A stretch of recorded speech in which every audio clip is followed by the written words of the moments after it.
Hi, my name is Martin. I'm a postdoc in Cardiovascular group at Aarhus University, and I'll be proposing Avidity-Driven monolabeling of proteins. So we have been developing these labeling reagents, which we have attached to DNA strands. When we then use these to conjugate to proteins, we see a very efficient monolabeling. We can subsequently use the DNA to purify the monolabeled protein, after which we can cleave off the DNA, leaving a thiol handle, which we can subsequently use to attach different cargoes. This can be toxins, this can be radionuclides, like fluorophores. But before diving more into this new method, I also want to briefly touch on the golden standards within protein conjugation. These include the malamides or thiol conjugation. If you have a cysteine residue that's free to conjugate to, this is one of the best ways to get a monolabeled protein. However, you rarely find thiols that are free on most proteins, so it's not really that applicable in most cases. The other one is NSS esters. This is just global labeling. They can react anywhere. However, they are extremely easy to use. They are usually commercially available, so you can just buy them, and then they react really, really quickly. However, they also have a few key disadvantages. One of which is that they are unstable in buffer, so they hydrolyze quite quickly. And the second one is that they form heterogeneous mixtures, which is not ideal in some cases. As an alternative to NSS esters, if you want to get rid of this hydrolysis, you can also look to aldehydes as an alternative. Aldehydes, similar to NSS esters, react with lysines on the surface of the protein to form imines.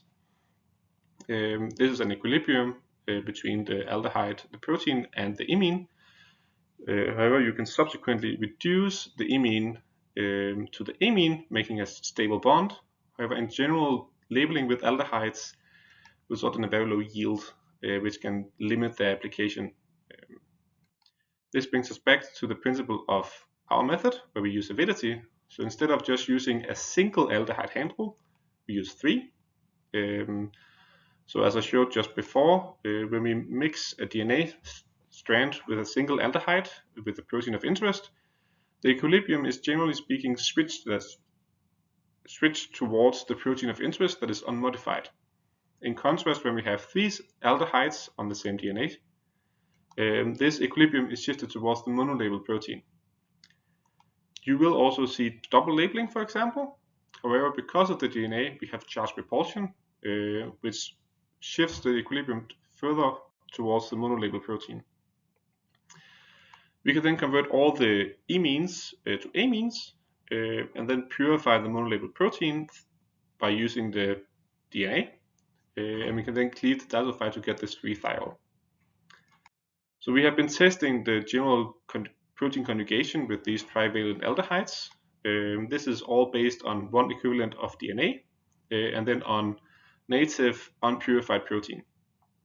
So the first example is lysozyme. Here we have basically full conversion to the monolabeled protein. It's not as great for other proteins, but GFP, horseradish peroxidase, human serum albumin, transferrin, and trastuzumab, an IgG1 antibody, all label really, really well to give primarily monolabeled protein. So with this, I hope I have convinced you that we have developed a very, very nice reagent to make for efficient monolabeling of proteins, and we're looking for collaborators who would be interested in using this method in their own research. Thank you for your attention.